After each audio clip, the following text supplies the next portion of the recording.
There is something called as a genius in a human being. There is a competence here which is capable of what nature did over 1,000,000 years, like that over the afternoon. If the necessary striving is there, you can make it into your conscious process.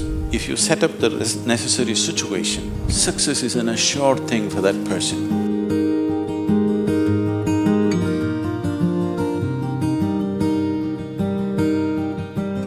Small things or big things, it doesn't matter. In every single act, a human being longs to be successful.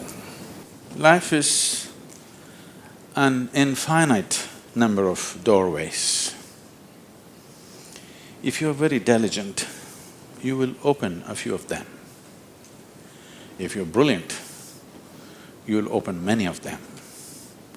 But if you're truly vibrant, then they will open for you. The process of being successful becomes so complex for people that why they're working towards it is generally completely forgotten, and they will start evolving concepts of success, all kinds of concepts. What is being successful? I would like to… Can I tell you a joke? You're looking so serious.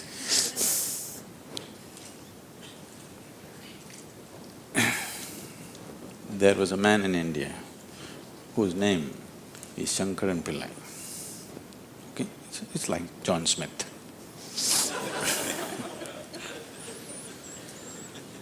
His son came to United States. Obviously, an Indian young man means he's a software engineer.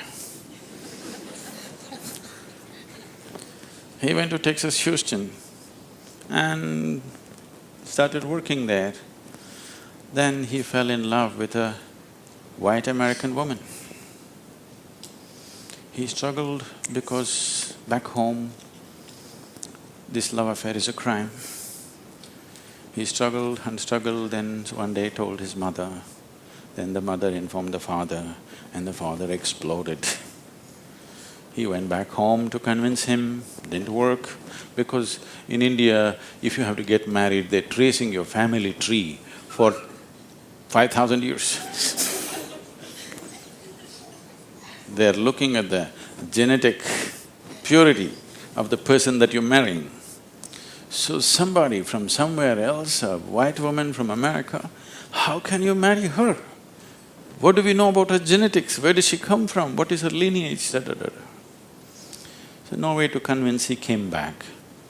And of course, when he came back again, he fell in love and they went ahead. Then the father disowned. Shankaran Pillai just disowned his son, I have nothing to do with you. But years went by and they had a boy. And the boy's picture from the day he was born, it was on the Facebook, and the wife sticks it in his face, and the little baby, and it is growing up every day and all the things. Slowly, you know, you have disowned the son, but the grandson is a different matter. Slowly, within a matter of 1-2 years, he completely fell in love with this little baby that he has not seen. Things happened and people started coming from America, those who were traveling. Oh, you must see your grandson. You not seen him?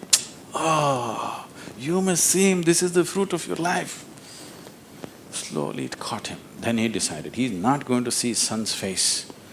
He'll come to America and only see the grandson's face. And of course he's not going to look at that white woman. Then he came to America and a 7-year-old boy, full of energy, they're living on a small ranch, he's all over the place doing all kinds of things. He completely got washed away by this little fellow. Then this little boy one day said, "Grandpa, come, I'll show you my archery skills." He took him to the barn inside and he went into the barn and there he saw 8 targets, all of them with the arrow in the bullseye. Shankaran Pillai looked at it and then he thought, oh, this is my grandson. He thought of all the great legendary archers of India, you know, Arjuna and Ekalavya and he saw the future, all the Olympic gold medals falling from the sky. Then he asked "From what distance did you shoot?" The boy said, "From 20 yards. "What? From 20 yards, 8 targets, you shot them dead on, bullseye? How do you do this?" Then the boy said, "Grandpa, I first shoot and then paint the target." So, these concepts about being successful can be very crippling. And I've continuously been with people, they've reached a certain point of success and their concepts of success are not fitting, their life is not fitting into their concept of success and it's breaking it and they think something is going wrong. It is not going wrong, they're just getting better, situations are pushing them on, but their concept is breaking up, so they're suffering their success. You will see any number of people going through these kind of things. When we talk about success, I'm sure all of you must be already having plans as to how to unfold this success in your life. Made your plans.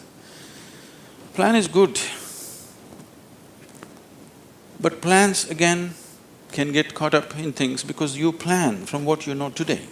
Nobody can plan from something that you do not know. Your plan means it is an exaggeration of today as a tomorrow. Right now you're here at a certain level, now you think, my plan means this must be 10 times more in this many years or whatever, or 100 times or 1,000,000 times or whatever. But plan is just essentially an exaggeration of what is today. Maybe there is a certain logic to it, maybe there is a certain understanding of the logistic attached to it, but essentially it's an exaggeration of today. That means in many ways it's ruled out whatever other possibilities which are not yet in your experience. In Pennsylvania, you heard of the Pennsylvania floods? Pennsylvania has floods, It once happened, a big flood came and water started rising in a small town and it rose up to the houses getting submerged. So two young boys got onto the roof of their house and they were sitting there.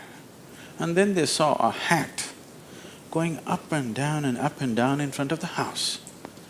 One of the boys asked, "What is that? Why is that hat going up and down?" So the other boy said, "Don't worry, it's my dad.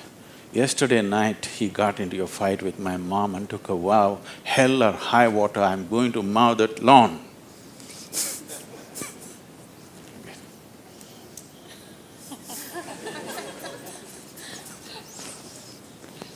So, plans can be debilitating. It's good to have a plan, but it's more important that you have a purpose. If you have a purpose, plans will evolve, things will happen, plans will fall apart, new things will come up. Whatever has to happen will happen. If you hold on to a certain purpose, other things will just serve that purpose. But if you are very committed to a plan as such, then plan can become a blueprint for restriction. It is also a possibility. It's all right to hold a plan, but you must hold a plan at a certain distance. You shouldn't get identified with the plan. The process of success. See, essentially success is a desire in every human being. You can put some fire into it and make it your passion. But if it becomes a need within you, that you must be successful, otherwise you will suffer, then you are heading for a problem, a serious problem. Our passions can turn into poison if we start becoming resentful for the non-fulfillment of those passions.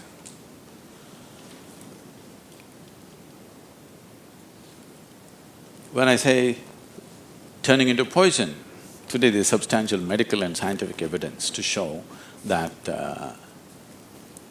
if you become resentful, when you resent something, when you're angry with something, when you're frustrated with something, we can medically today check, we can do a little bit of blood work and show you're actually putting poison into your system. These are poisons that you drink and you hope somebody else will die.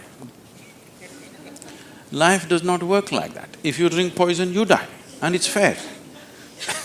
It's very fair, isn't it? If you drink poison, you must die. I drink poison, I want him to die.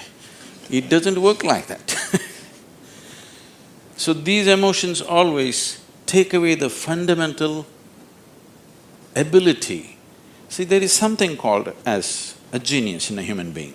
Every human being has it, every human being touches it at some moment of life. But the question is, how often do you touch it? That's a question. You sparked once in your lifetime. That's not good enough. You must be sparking all the time, isn't it? What is genius? There are many ways to look at it. One simplest way to look at it is, when we say intelligence, we are always thinking logical thought. No, logical thought will be meaningless probably in another 25 years, because your computer may be able to explore all the permutations and combinations of logical thought much quicker and better than you can do. So touching the genius means there's another dimension of intelligence within you. What did you have for breakfast? Chicken in salad. See, he ate a chicken. Over the afternoon, this chicken has transformed itself into a human being. If you ask Charles Darwin, how long does it take for a chicken to become a human being, he would talk in terms of millions of years. Here he is. Over the afternoon, he transforms a chicken into a human being. So there is an intelligence here, there is a competence here, which is capable of what nature did over 1,000,000 years like that over the afternoon. Only thing is, this is an unconscious state of intelligence. Whatever is unconscious, if the necessary striving is there, you can make it into your conscious process. In your conscious process, if this intelligence, even a drop of this intelligence is available to you, suddenly life will spark like it's a magic. What everybody slogs for, you can just simply do it. Now when I say intelligence, always people will think this. If you say intelligence and ask them to show in sign language, they'll also always say this, isn't it? They'll not say this or this or this or this, but one cell in your body is doing more activity than your brain could ever do. One molecule of DNA is doing so many millions of functions in a minute that you can never ever figure it out. Yes or no? So in yoga, in the yogic systems, in the yogic sciences, we never look at anything as mind. There's no such thing as mind. There is a physical body and there is a mental body. So you learn to think through your body. You know, it's a short session, it's not an area that we should enter right now, but I have to tell you this. There are many things personally that I do at the same time. Now people come and tell me, just now I'm entering the session, somebody comes and tells me, Sadhguru, these building plans have to happen, because we do everything ourselves.